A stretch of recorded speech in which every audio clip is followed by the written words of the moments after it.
Bonsoir à toutes et à tous. Donc voilà, moi je m'appelle Victor Andrade, je suis ingénieur d'études à l'Université Grenoble-Alpes, au laboratoire PACT, qui est un gros labo de sciences sociales où on a des chercheurs et des chercheuses qui travaillent un peu sur toutes les thématiques qui peuvent exister en sciences sociales et surtout en géographie. Et je suis animateur du dispositif Refuge Sentinelle, donc un dispositif d'observatoire des changements climatiques et sociaux en montagne et en haute montagne. Donc c'est un programme qui a démarré en 2015-2016 à l'initiative de l'Université de Grenoble et du Parc des Écrins.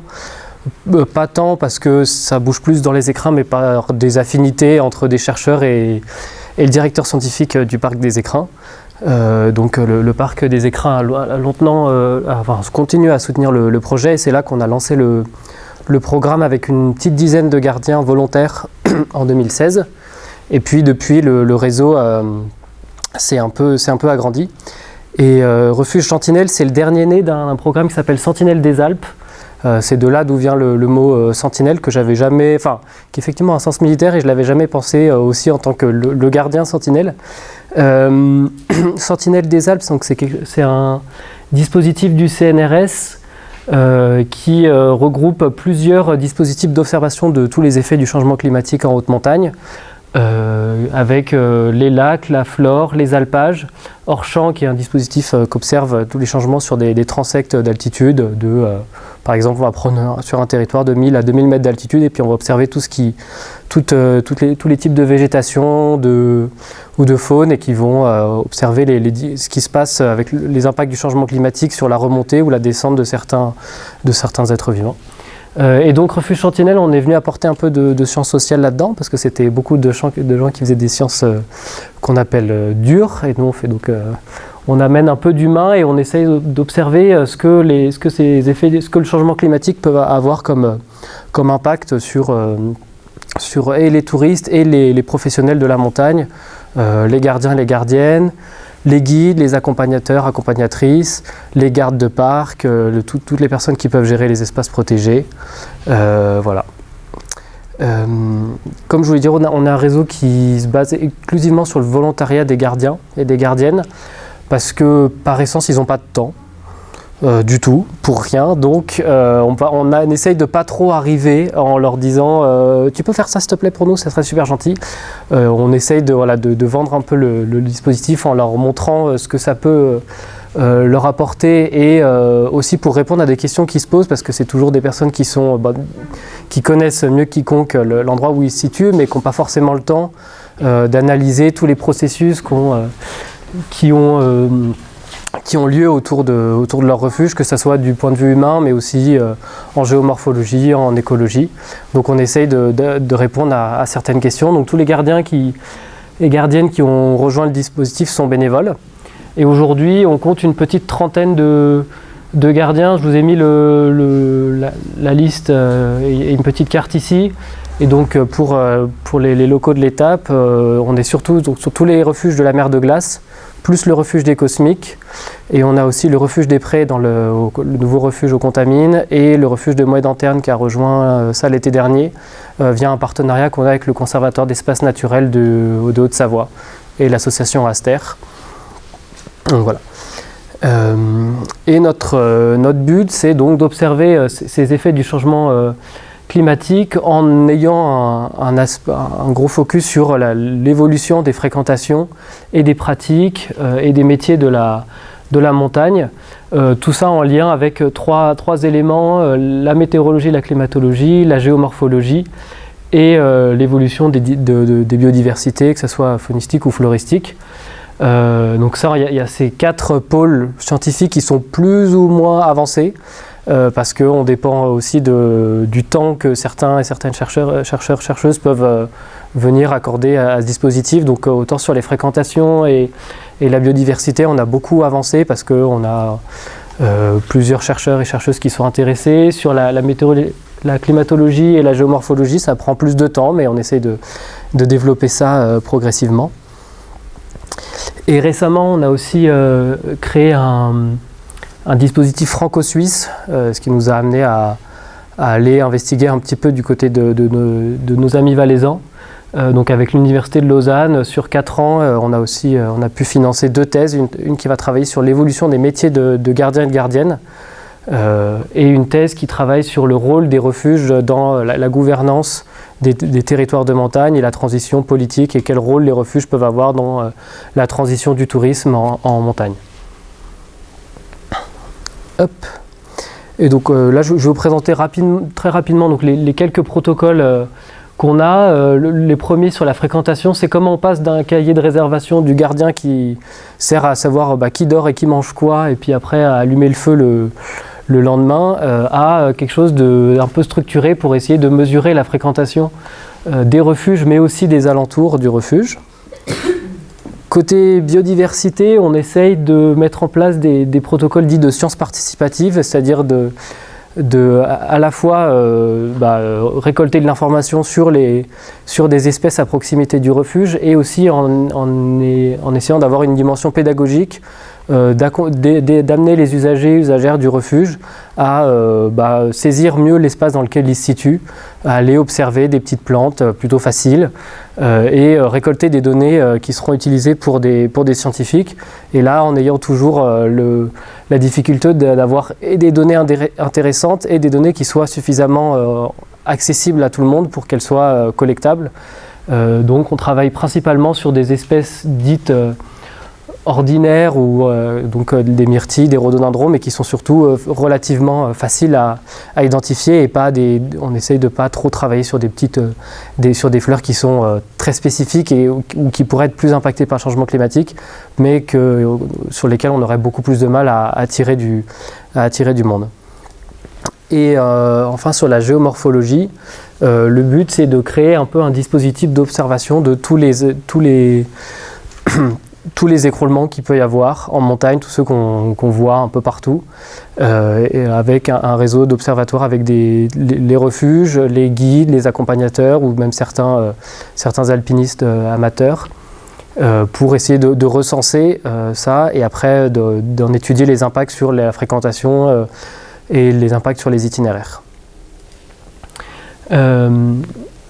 Et pour plus détailler ces questions sur la fréquentation, voilà, les questions qu'on se pose, c'est déjà comment est-ce qu'on compte les gens en montagne. C'est une question, on n'a pas toujours tout le temps la réponse.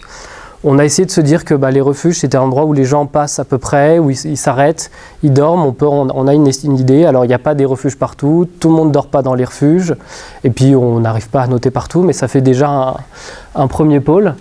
Et puis à partir de ces données, qu'est-ce que ça dit de la fréquentation de la montagne à l'échelle sur une année, comment est-ce que ça varie avec le temps sur ces questions, les ailes de saison, est-ce qu'on a plus de monde en juin et en septembre avec les effets du changement climatique, des canicules, qui fait que même en juillet ça devient compliqué d'aller en montagne, et puis comment est-ce que ça change au fur et à mesure des années, soit sur du court terme, soit sur du très long terme, quand on arrive à récolter des saisons de données. Et puis qu'est-ce que toutes ces données disent de notre façon de nous adapter au changement climatique, ou de le subir quand certaines évolutions sont trop fortes. Et puis je vous ai mis quelques questions, quelques sujets. C'est un sujet d'actualité. Ça, on a eu un été assez marqué dans les écrins, puisqu'il y a 5 refuges maintenant qui sont fermés à cause du changement climatique, en tout cas qui à la fin de la saison étaient fermés. Si on ajoute à ça celui de la Pilate, et puis on est sur des systèmes, des causes qui sont très marquées. On a le manque d'eau à la Selle, des écroulements dus à la fonte du permafrost au Célé et au Pelvoux, et des crues torrentielles au Châtellerault. Donc on voit aussi que le changement climatique, il a plein de formes différentes, et que c'est pas que la fonte des glaciers qui peut impacter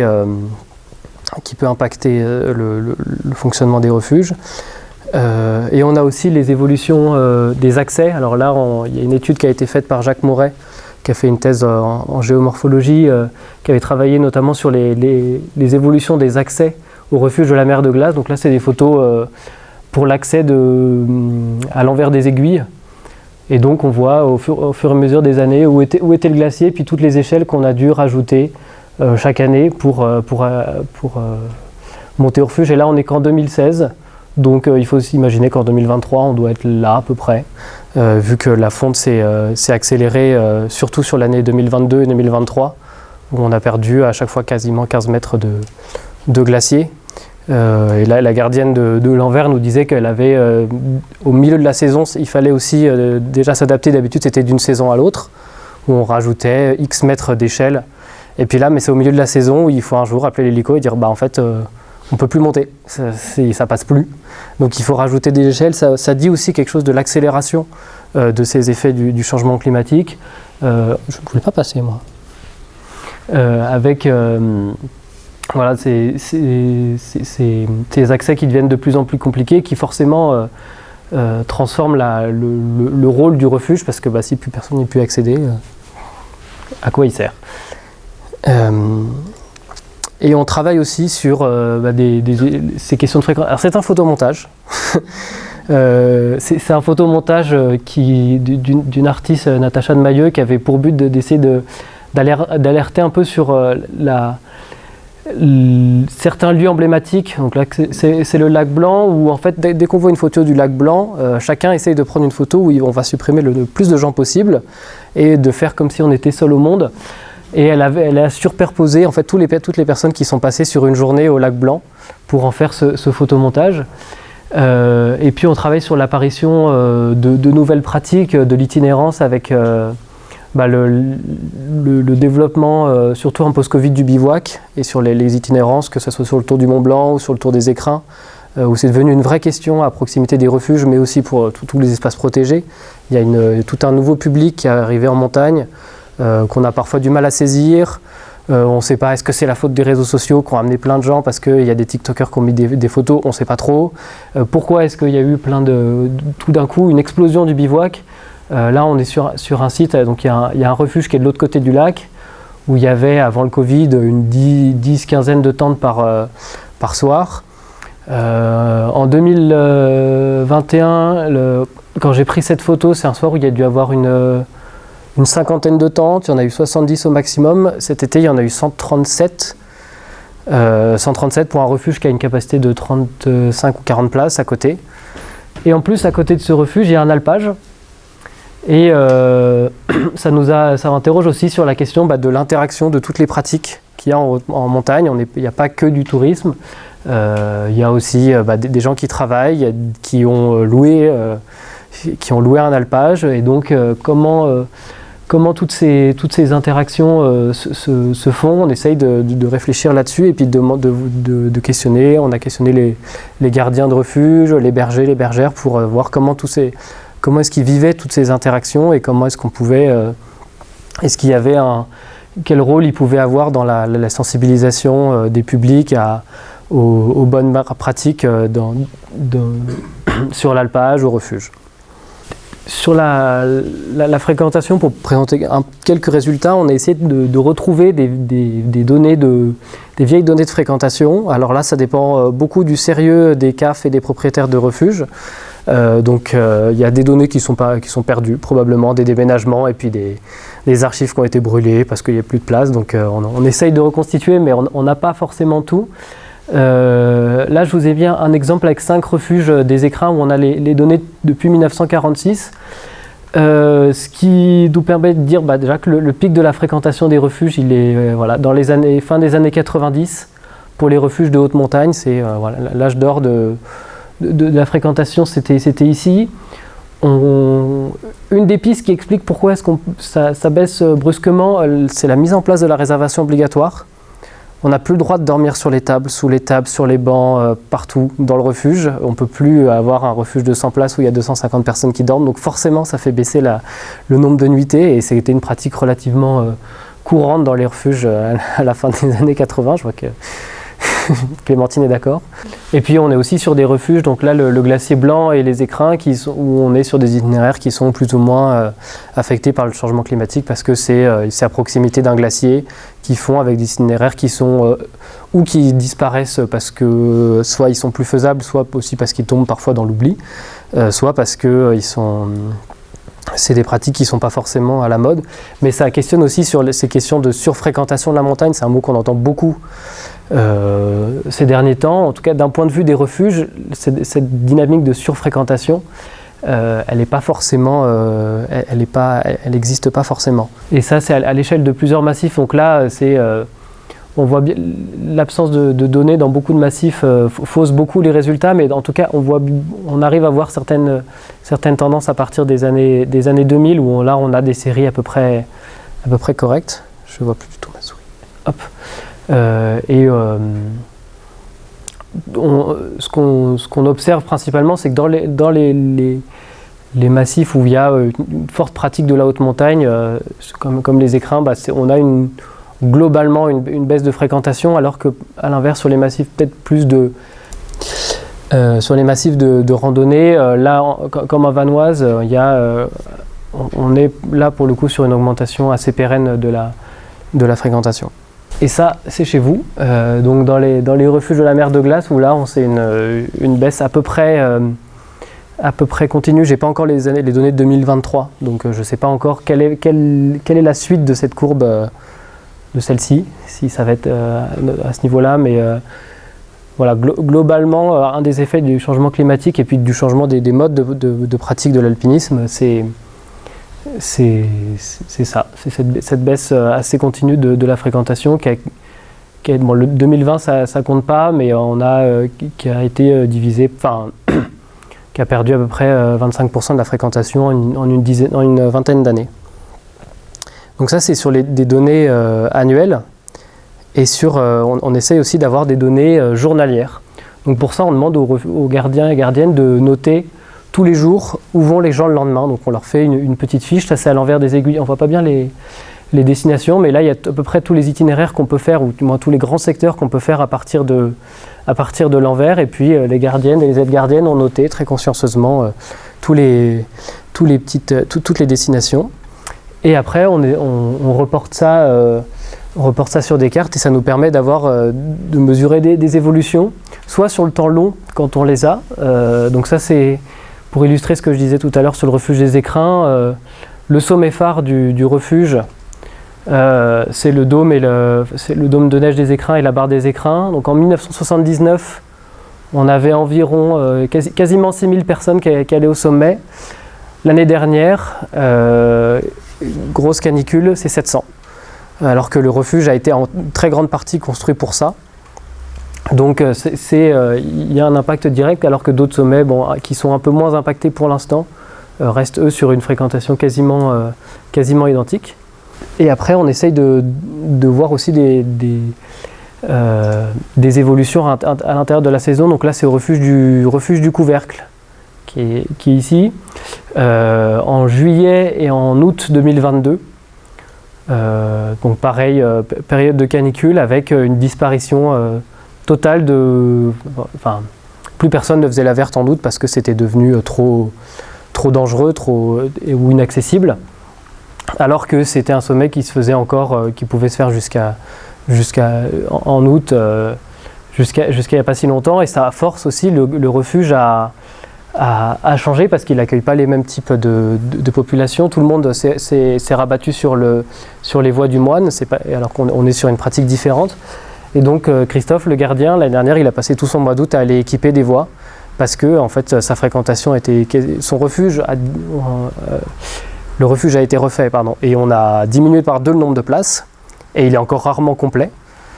Donc il est obligé de faire en sorte que son refuge reste attractif, parce que sinon c'est le modèle en fait économique et son existence est un peu remise en cause. Et donc il équipe beaucoup de voies dans le rocher pour essayer d'attirer un autre public, puisque les grandes voies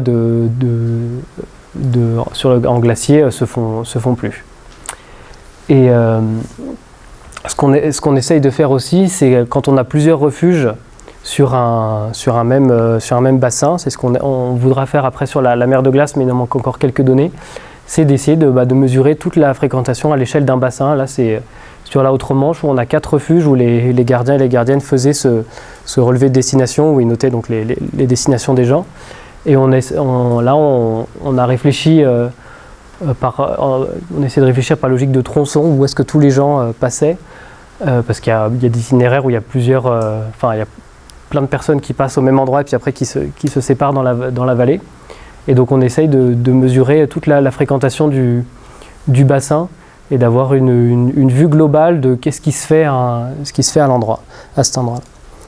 Et là-dessus, avant on était surtout sur des pratiques d'été. On commence à travailler un petit peu sur le ski de randonnée, même si les protocoles ne sont pas forcément toujours en place. On le fait surtout au refuge des Prés, donc au Contamine. Et là, une question qu'on s'est posée aussi, c'est un peu le rapport au risque. Est-ce qu'avec le développement du ski de randonnée, on a un changement du rapport au risque peut-être de la part des néo-pratiquants? Est-ce qu'ils sortent plus ou moins quand il y a un gros risque d'avalanche? Donc là, pour l'instant, on essaye surtout de compiler des données et de voir en fonction là, c'était un jour de risque 3, pourquoi il y a... se dire pourquoi est-ce qu'il y a autant de gens qui sont allés dans un couloir plutôt exposé alors qu'il y avait un fort risque d'avalanche. Après, on essaie de compiler toutes ces données. Et puis après, on va les rediscuter avec des guides locaux, avec les gardiens, les gardiennes, et puis essayer de comprendre comment est-ce qu'eux, ils perçoivent aussi cette question de la prise en compte du risque par les pratiquants et les pratiquantes. C'est un sujet qui revient beaucoup dans les dernières discussions qu'on a eues avec les gardiens, ce rapport au risque, notamment chez les nouveaux publics, et la difficulté qu'il peut y avoir à communiquer avec ces pratiquants qui Alors, les gardiens disent souvent qu'ils veulent que c'est des publics qui posent une question mais qui ont déjà une réponse en tête et que tant que le gardien n'aura pas dit cette réponse-là, ils n'écouteront pas forcément. Et la réponse est souvent oui, tu peux y aller. Et il y a un gros enjeu sur la communication par rapport à ça qui est en train de se poser. On n'a pas forcément la réponse, on va peut-être essayer de mettre un stage cette année là-dessus, mais il y a une vraie question qui se pose, et donc nous on essaye un peu aussi de quantifier ces sujets-là pour essayer d'avoir des matériaux sur lesquels s'appuyer. Et toutes les données qu'on collecte, ça nous permet aussi de créer un peu une sorte de fiche d'identité du refuge en fonction des activités qui sont pratiquées à partir du refuge. Et on voit sur certains refuges des évolutions qui sont hyper rapides. Là c'est le refuge du Pelvoux. Un de ceux qui a malheureusement dû fermer un peu trop tôt cet été. Et qui en 5 ans a perdu, en tout cas il y a 20% de la fréquentation en neige de gens qui venaient faire la voie normale du Pelvoux, qui est le sommet emblématique au pied en partant du refuge, et il a perdu 40% de ce public-là qui s'est reporté sur des pratiques de rocher, qui s'est reporté sur des pratiques de randonnée parce que cette voie normale en neige devenait trop compliquée, ou alors elle s'arrêtait beaucoup trop tôt dans la saison. Et là aussi, il y a eu un gros travail du gardien qui essaye d'attirer des randonneurs en essayant de mettre en valeur son refuge, en mettant en place des itinérances avec d'autres refuges, ou alors en allant équiper du rocher à côté, en allant discuter avec le bureau des guides pour mettre en valeur les voies à proximité du refuge, parce que sinon c'est un refuge qui aurait pu perdre 40% de sa fréquentation en 5 ans, et qui là aussi devient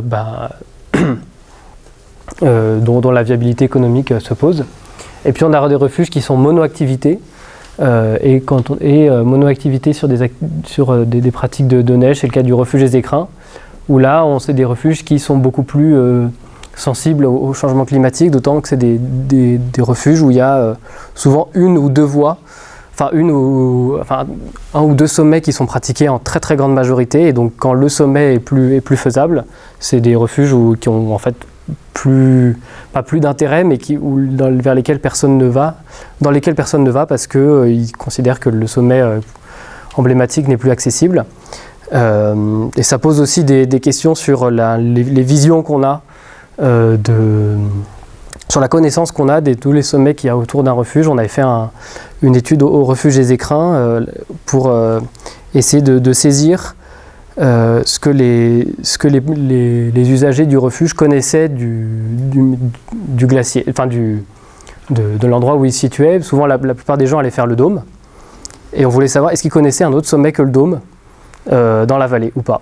Ou est-ce qu'ils se disaient, est-ce que si jamais le dôme n'était pas faisable parce qu'il y avait un gros risque de chute de sérac, est-ce qu'ils avaient un plan B? Et puis voir est-ce qu'ils acceptaient de ne pas aller faire le dôme et d'aller faire un sommet qui non n'est pas à 4000 mais qui est tout aussi joli, et de réfléchir sur ce que certains gardiens appellent la destinationnite, c'est la maladie de il faut faire le dôme parce qu'il y a écrit 4000 donc on fera le dôme, et pareil ici il faut absolument faire le Mont Blanc. Est-ce que les usagers ont, est-ce que dans la pratique de l'alpinisme il y a un enjeu sur une vision tunnel de un sommet et je monte que pour ça, ou alors on a une capacité à ouvrir le champ des possibles, et le rôle des gardiens est important là-dessus aussi, et au refuge des Écrins, le gardien essaye dans son discours, il fait un petit speech à tout le public le soir, et il dit bon voilà, là c'est les conditions pour aller au sommet, pour demain. Vous serez 60 à aller au sommet, mais vous ne pourrez pas tous y aller parce que ça ne tient pas sur l'arête à la fin, il n'y a pas la place. Et puis après, il observe un petit peu, est-ce que les gens y vont finalement ou pas, ou alors est-ce qu'il y en a qui vont voir leur guide, ils disent il n'y a pas un autre truc à faire. Donc on essaye d'observer un peu ces tendances-là et ces effets des discours des gardiens sur les fréquentations. Ça ne marche pas forcément. Il y a toujours autant de gens qui vont aller sur ce sommet parce qu'il est très beau, mais de temps en temps, il y a quelques sommets qui sont un peu moins faits et tout aussi beaux qui apparaissent dans les cartes. Je vous parlais tout à l'heure de la question sur le travail sur le diagnostic. Souvent, les gardiens, on fait une réunion à la fin de la saison où on invite les gardiens des guides à venir faire un débriefing de toute la saison. Dire voilà, il s'est passé ça, j'ai vu tel truc nouveau, j'ai vu tel truc qui m'a choqué, j'ai eu tel problème. Et on essaye de faire un peu un résumé de toutes ces questions. Et puis souvent, il y a une ou deux grandes thématiques qui sortent et on en fait un stage. Donc il y a eu la question du bivouac, il y a eu la question de la fréquentation à la journée, ou la question du partage de l'espace avec les activités pastorales. Et donc là, on a eu ces deux stages cette année sur la fréquentation à la journée et sur les activités pastorales. L'année prochaine, on ne sait pas trop encore ce que ça sera. Il y aura peut-être quelque chose sur l'eau et sur cette question de culture montagne et d'appréciation du risque. Mais on ne sait pas encore trop sous quelle forme ça va se faire. Et sur... ah oui. On essaye aussi de collecter, d'avoir une base de données toute simple sur les refuges des Alpes. En fait, il y a peu de gens qui sont capables de dire il y a tant de refuges dans les Alpes. On ne sait même pas, en fait, il y a pas de... Comme il y a plein de propriétaires de refuges différents, que la notion, la définition de refuge, au sens légal et ce qu'il en sort sur le terrain n'est pas forcément fiable. Il y a beaucoup d'établissements qui s'appellent refuges qui ne devraient pas l'être au sens légal, parce qu'un refuge, il y a forcément un abri d'hiver, enfin un abri non gardé, ce qui n'est pas le cas pour beaucoup de refuges privés, par exemple. Donc ça pose un peu la question. Donc on essaye d'un peu de collecter des informations de base sur tous les refuges, pour faire un espèce d'état des lieux de la situation dans les refuges. Ça nous prend beaucoup de temps de remplir ces choses-là parce qu'il n'y a pas beaucoup de données disponibles. Mais voilà, c'est un petit travail de fourmi qu'on fait. Il faut aller sur place, voilà. Il faut appeler tous les refuges, tous les propriétaires. Parfois, il y a des refuges communaux. On ne sait pas si la commune est au courant qu'ils sont propriétaires du refuge. Si c'est une commune qui a une grosse station, souvent elle s'en fiche. Je ne vais pas dénoncer, mais voilà. Donc c'est assez rigolo. Et à l'inverse, il y a des communes qui en sont très très très fières. Excusez-moi, mais quand vous parlez de autant de refuges, vous avez bien dit quand même qu'il y a des refuges de nature totalement différents. Oui, là on a pris tous les refuges, tout ce qui s'appelle refuge. Par exemple, le refuge des Prés, qui n'a pas d'abri non gardé, il est dans la base de données. Bon, ça c'est un qu'on accepte tellement facilement, c'est pas comparé à l'Échaud ou à Charcourt. Non, on a... Effectivement, il y a, en termes d'accès, en fait, en théorie, tant qu'il n'y a pas d'accès voiture, ça peut s'appeler un refuge. Ça, en tout cas, c'est la définition légale. Après, effectivement, il y a des refuges qui sont beaucoup plus accessibles que d'autres, et tant mieux. Mais là, on essaye aussi d'avoir un panel de toutes les formes de gardiennage, parce que... À ma connaissance, en Suisse, est-ce qu'il n'y a pas un temps minimum d'accès à pied pour que ça puisse s'appeler? J'ai pas la définition suisse. Je ne sais pas, j'ai entendu ça. Oui, je pense pas.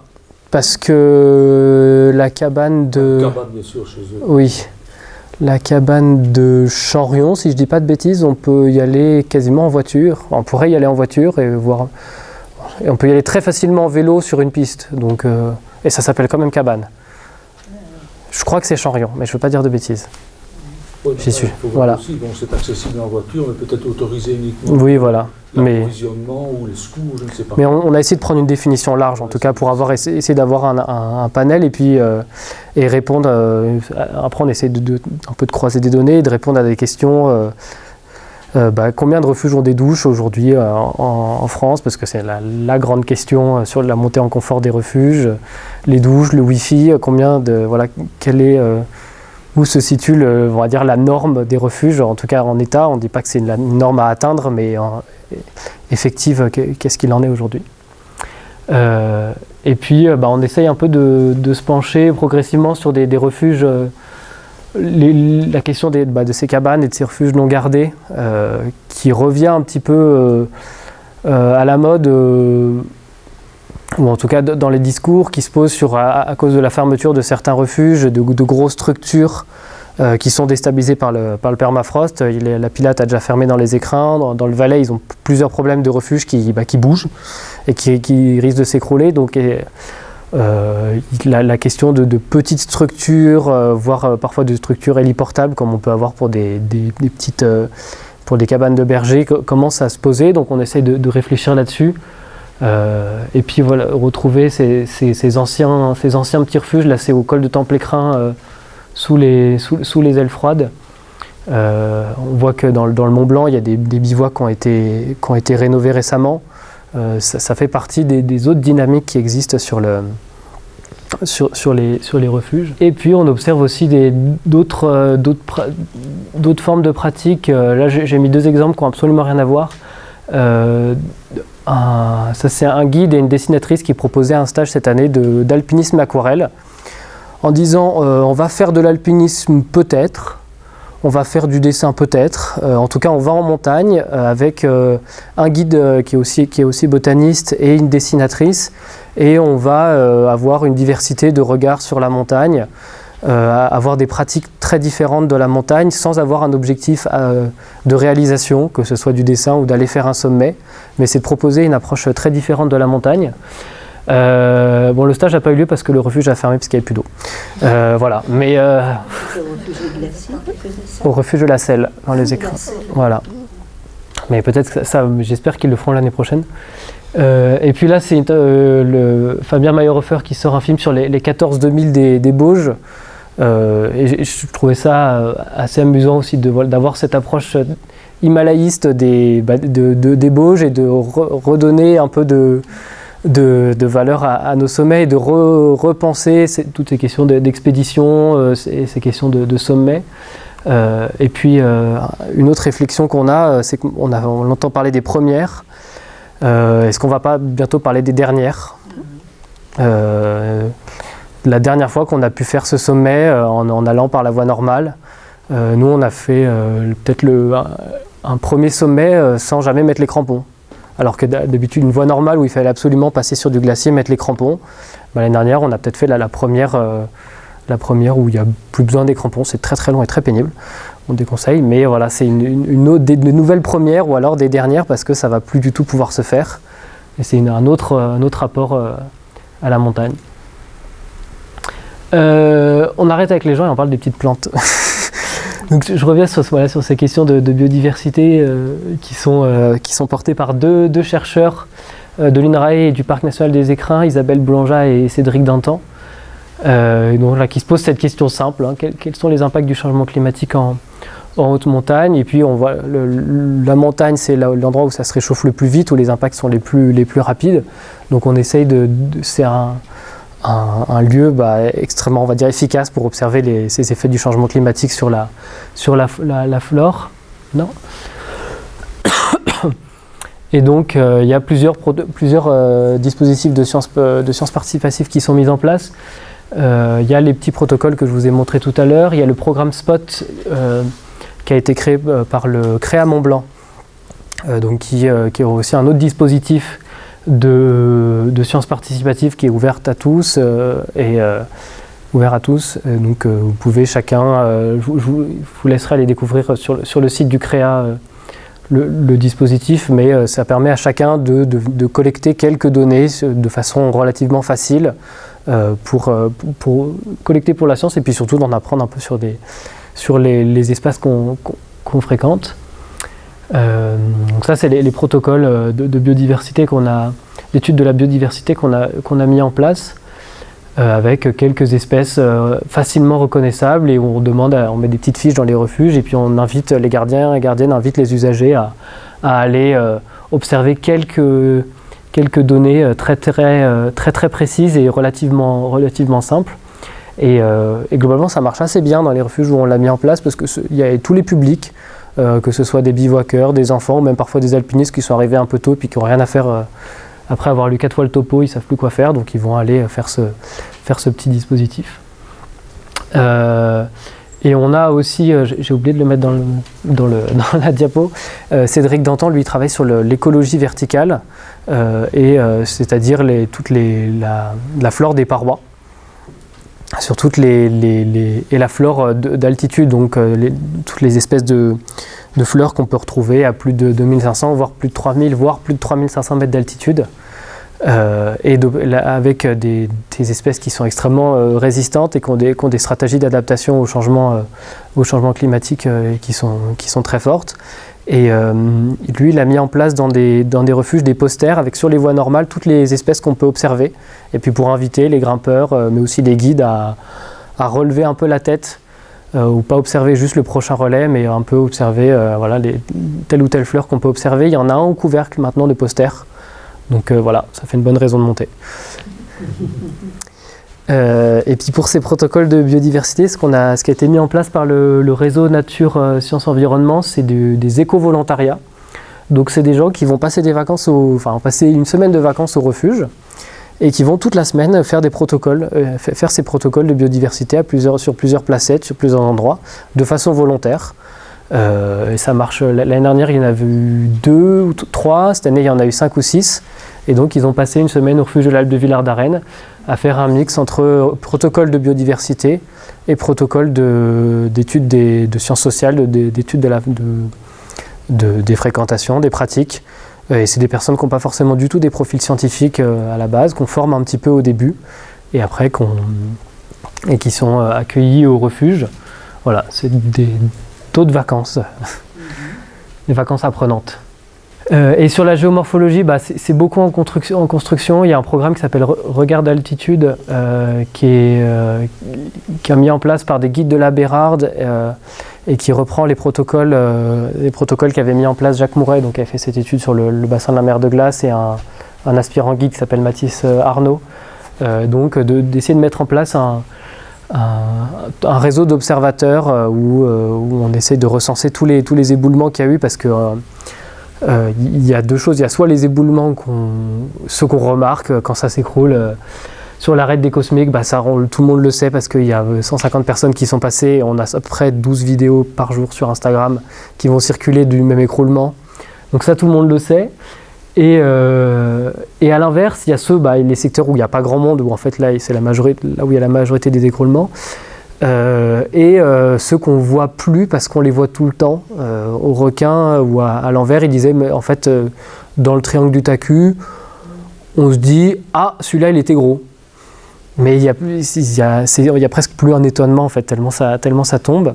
Et récolter ces données, c'est important, pas forcément pour l'impact sur les itinéraires, parce que personne ne va dans le triangle du Taku, mais c'est surtout parce que ça permet de collecter de la donnée, de faire après tourner des modèles pour les scientifiques qui travaillent là-dessus, pour essayer d'avoir des modèles d'anticipation des endroits qui pourraient être plus ou moins à risque.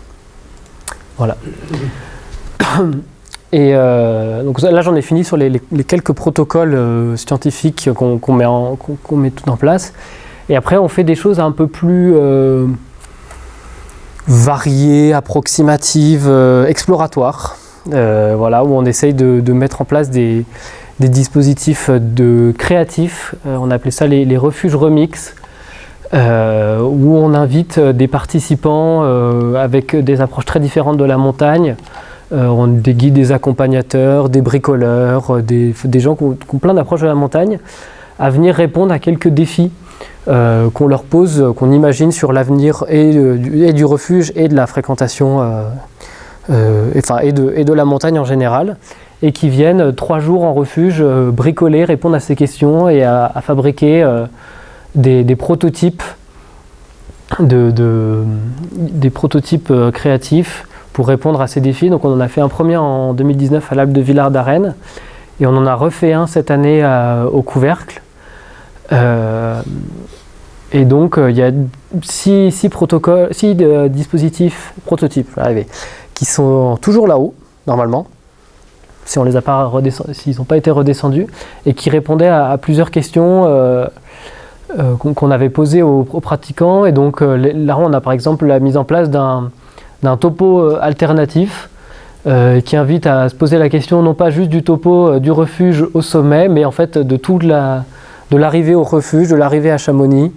Comment est-ce qu'on anticipe, comment est-ce qu'on voit notre façon de monter au refuge, d'arriver à Cham, de repenser tout notre déplacement, et ça permet d'avoir aussi une réflexion sur l'ensemble du déplacement qu'on fait et de pas juste penser au sommet.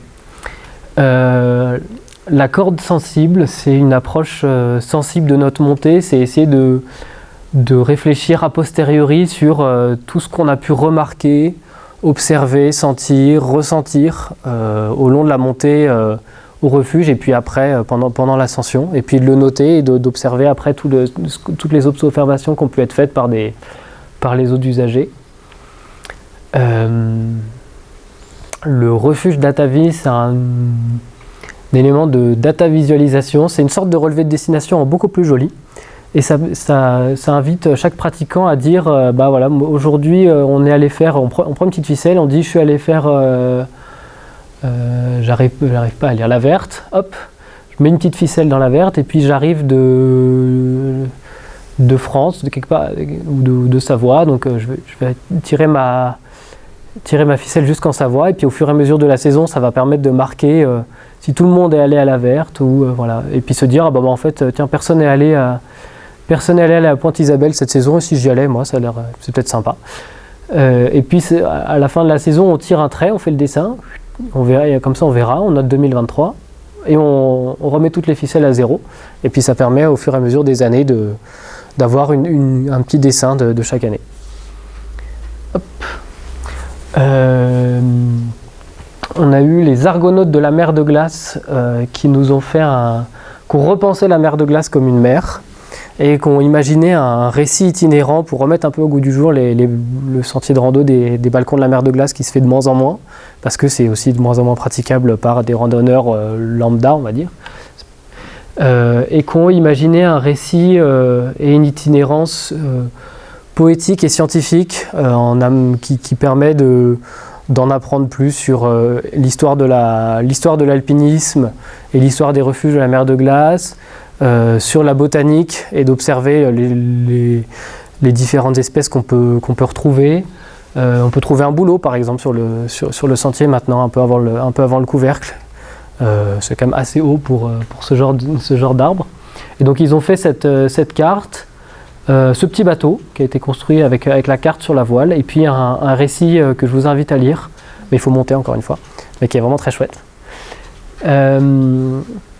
Il y a eu le téléphérique qui, lui, imagine un espace de lien entre le refuge et la vallée, entre un espace en vallée qui peut être un peu tout et n'importe quoi, un bar, un EHPAD, un club sportif, on ne sait pas trop quoi, tout ce qu'on veut, et qui invite, ils ont créé un petit baluchon dans lesquels on peut mettre des cartes postales, des lettres, écrire des choses qu'on a écrites au refuge, qui seront apportées dans un lieu en bas, et puis les gens d'en bas vont écrire des choses pour les gens du refuge, et inversement. Et après, il faut juste des gens pour monter ce petit baluchon, qui est très léger.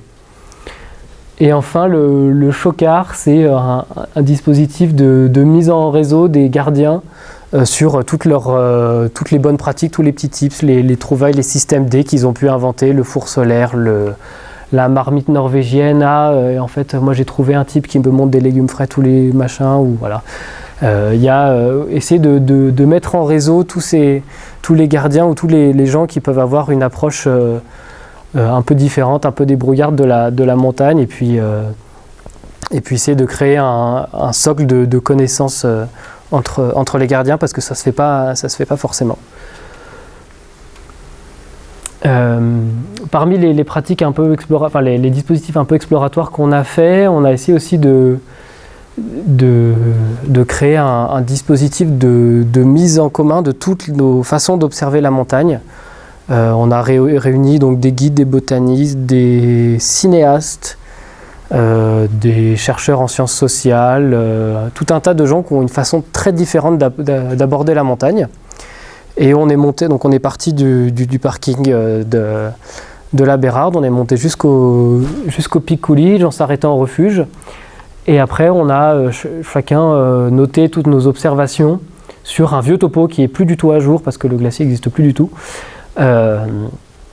Toutes ces observations, et puis c'est un dispositif qu'on va essayer de continuer après, mais ça permet d'avoir vraiment une diversité de regards et de se rendre compte qu'on a des façons extrêmement différentes d'appréhender certains espaces, des espaces de glaciers, des glaciers rocheux, on a discuté avec des cinéastes qui nous disent mais en fait c'est mort la haute montagne, il n'y a rien qui bouge, il n'y a rien qui vit,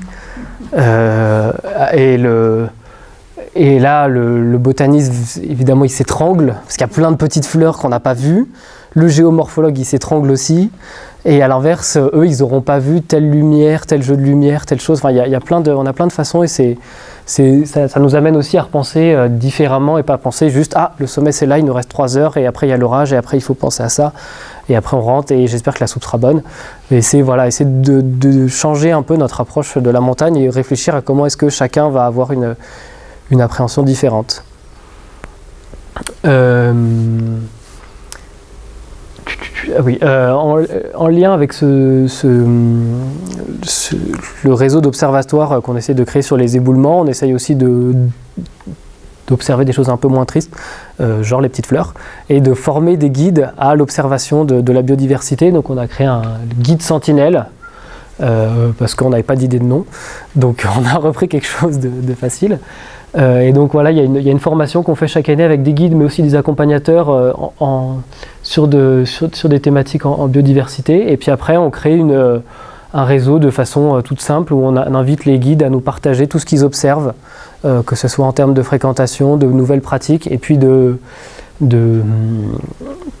et des données aussi plus qualitatives en écologie. Voilà. Et pour répondre essayer de répondre avec tout le monde de la montagne sur toutes ces questions qu'on a présentées, on organise en décembre à Briançon des rencontres, une sorte de colloque, mais pas qu'avec des scientifiques qui vont parler pendant 3 heures sans qu'on puisse discuter. On va essayer de faire ça vraiment sous forme d'atelier pour faire une sorte de grande réunion de travail de tout le milieu de la montagne, pour essayer de réfléchir à l'avenir des refuges et l'avenir des refuges dans un contexte de changement climatique, et essayer de réfléchir à ces questions d'accès, les questions de l'eau, les questions des financements, des rénovations. Et donc on essaye d'inviter des financeurs, des guides, des gardiens, des chercheurs à venir discuter. Voilà. Si ça vous intéresse, je peux vous envoyer le lien d'inscription après, pour ceux qui sont disponibles du 7 au 9 décembre, si jamais. Voilà. Et l'affiche n'est pas forcément à jour, mais il me semble que l'exposition a été prolongée au refuge, au musée de Saint-Gervais. Vous pouvez aller voir une exposition sur les refuges alpins, qui est une exposition qui a été créée par le musée dauphinois. Et je crois qu'elle a été prolongée. Mais au moins, elle existait. Voilà. Et en plus, il y a un des prototypes du premier refuge remix qui est... Voilà. Si vous voulez en savoir plus ou juste voir des belles photos de refuge. Merci beaucoup. Voilà. Je te remercie. Bon. Au niveau de ces formations, comme vous dites, ou Oui. ces stages, ça veut dire qu'il y a des personnes qui vont entourer Oui. les stagiaires. Les... Ce sont des nouvelles formations ou ce sont... Souvent, la personne qui fait la formation, c'est Cédric Dantan, donc le botaniste du parc des Écrins. Oui, mais c'est pas partout. Alors, souvent, on l'a fait dans les Écrins parce que... Parce qu'on est plus proche et parce qu'on a un plus gros réseau, mais on invite aussi des guides du Mont Blanc à venir. Peut-être que ça va se faire, peut-être qu'un jour on en fera 2, une dans le Mont Blanc et une dans les Écrins. Mais pour l'instant, c'est surtout dans les Écrins, parce que c'est là où on a le plus gros dispositif. Pareil pour l'éco-volontariat, pour l'instant, c'est que au refuge Lac de Villard-d'Arène. Parce que voilà, pour l'instant, c'est quelque chose c'est un test. Enfin, c'est un test. Ça fonctionne bien, mais ça dépend beaucoup des gardiens aussi, parce que c'est donc des gardiens qui ont accepté pendant 5 fois dans la saison de recevoir des gens pendant une semaine qui ne sont pas vraiment des clients, parce qu'ils mangent avec les gardiens, qui font la vaisselle avec les gardiens, mais qui ne sont pas non plus des aides-gardiens. Enfin, c'est vraiment c'est assez particulier. Donc, pour l'instant, ça n'a pas été réfléchi ailleurs qu'à cet endroit. Sachant qu'en plus les gardiens sont en train de changer. Mais voilà. J'avais une question. Donc Ouais. là, on parle beaucoup des effets plutôt négatifs du réchauffement climatique, les éboulements, les départs de voies plus compliqués. Est-ce que vous étudiez aussi quelques effets positifs? Je donne 2-3 pistes que j'ai vues dans d'autres conférences, peut-être des épisodes caniculaires où les gens vont plus en refuge, des saisons plus longues pour les refuges où il y a moins d'accès. Peut-être le glacier s'est retiré et finalement ça arrange l'itinéraire phare, ou c'est pas du tout quelque chose qui est dans le... Ouais, les gens vont moins à la plage, donc ils vont plus en montagne parce qu'il fait chaud. Voilà. Non, Ça, pour le coup, ça, on essaye, ça se sent un petit peu parfois dans certaines données, et ça ressort surtout dans les discours des gardiens. Mais En moyenne montagne, il y a plus de fréquentation. ouais, voilà. Ouais. C'est des choses qu'on entend, mais est-ce que là c'est étudié? Oui, en tout cas, on essaye dans les données, après on essaye de le contextualiser. Toutes les données qu'on a, on essaye après d'aller discuter avec les CAF locaux, avec les guides, avec les gardiens, et d'essayer de comprendre un peu, parce qu'on a des chiffres bruts, et puis d'essayer de les contextualiser. Et effectivement, ouais, sur les épisodes de canicule, globalement, il y a un peu plus de gens qui montent en montagne, mais ça peut vraiment varier aussi. Certains gardiens disent, mais en fait, parfois quand il fait trop chaud, les gens ils viennent plus du tout. Et ils restent en bas dans la vallée parce qu'ils ne vont pas aller randonner et faire 3 heures de rando en plein cagnard, même pour une super bière ou une super tarte aux myrtilles. C'est plus une raison suffisante. Donc il y a un peu les deux en même temps. Et après, sur ces questions de les ailes de saison, il y a effectivement plus de monde en juin, mais c'est aussi dépendant de... en juin, il y a du monde les week-ends. Donc les week-ends de juin sont de plus en plus chargés, parce que sur toutes les voies en neige, c'est là où on retrouve les meilleures conditions, voire même en mai, pour les gardiens qui ouvrent en mai.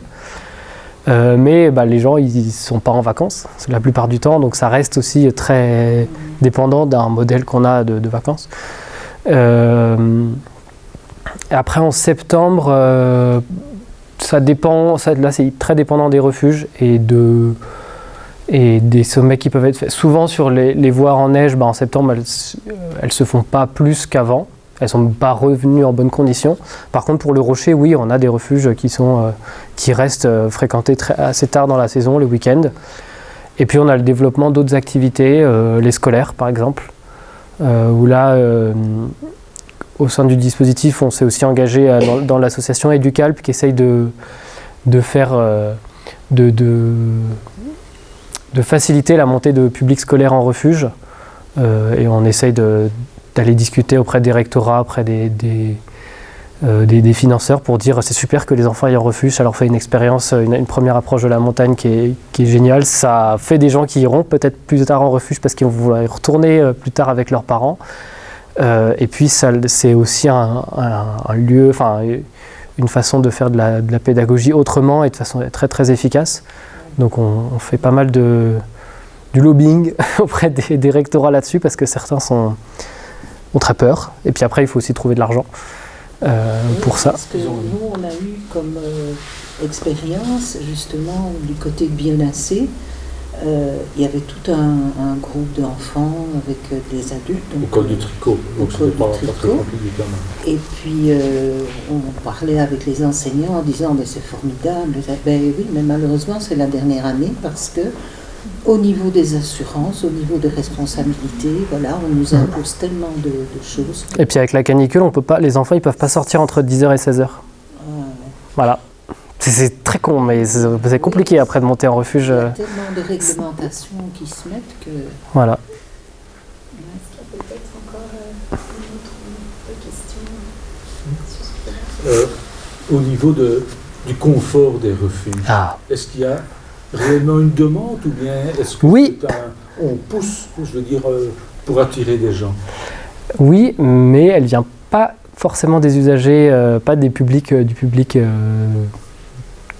commun des refuges. On a aussi fait une étude l'année dernière pour essayer de répondre à cette question. Il y a une augmentation générale, on va dire, du confort avec des installations de douches. Au couvercle, par exemple, au nouveau couvercle, ils ont mis des douches. Elles ne sont jamais ouvertes parce que soit il n'y a pas d'eau, soit c'est aussi le fait que l'entreprise qui a fait les douches n'a jamais fait de refuge et n'a jamais travaillé en altitude. Donc elles n'ont jamais pu ouvrir. Mais de toute façon, elles pourraient de fait pas ouvrir. Donc il y a une question, en plus de ça, il y a une question de logique qui se pose. Mais en fait, souvent, c'est les gardiens sont demandeurs d'une certaine augmentation de confort parce que beaucoup de refuges ont des espaces de vie pour les gardiens qui sont très petits, voire inexistants. Donc les gardiens sont contents de pouvoir, eux, bien se loger, de pouvoir correctement loger leurs salariés. Donc là-dessus, ils peuvent être demandeurs, et puis les guides aussi.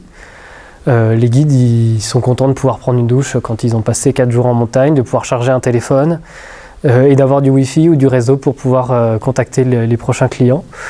Donc alors qu'à l'inverse, du point de vue du public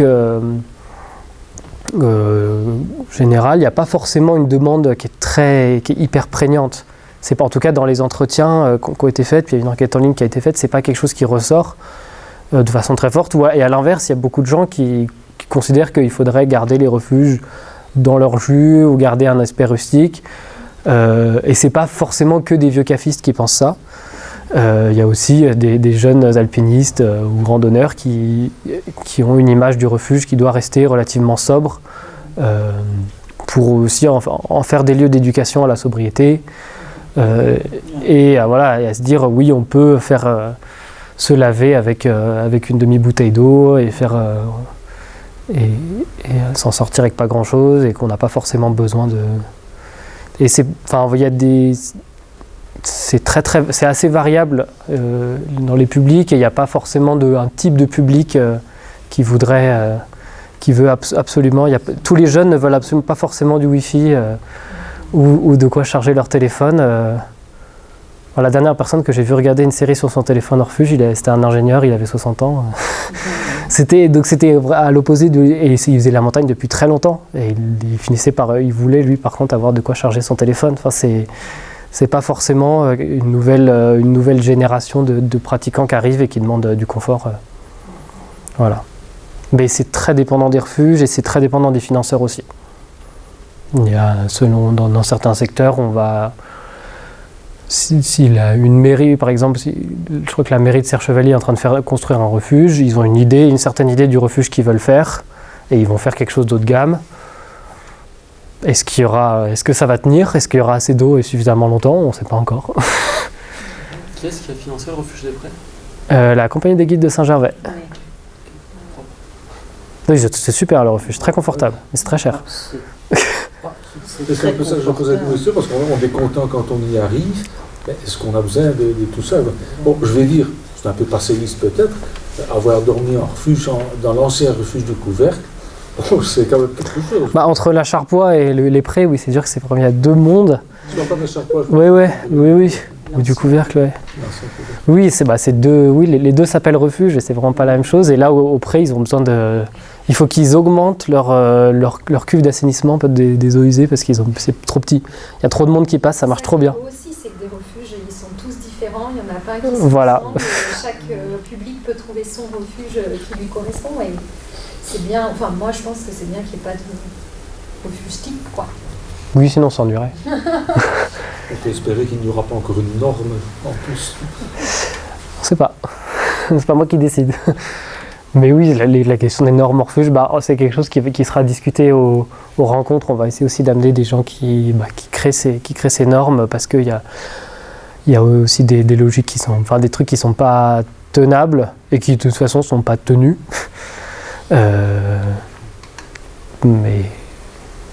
Mais oui, sur la rénovation des refuges, il y a aussi des normes qui pourraient être décidées, par exemple sur l'installation de douche ou sur l'installation de toilettes, de ne pas aller créer des trucs qui nécessitent de l'eau alors qu'on sait que c'est limité, juste pour faire par principe. Au col du Bonhomme, pareil, il y a des douches, mais ils étaient en restriction d'eau au 10 juillet, donc ils n'ont pas ouvert les douches.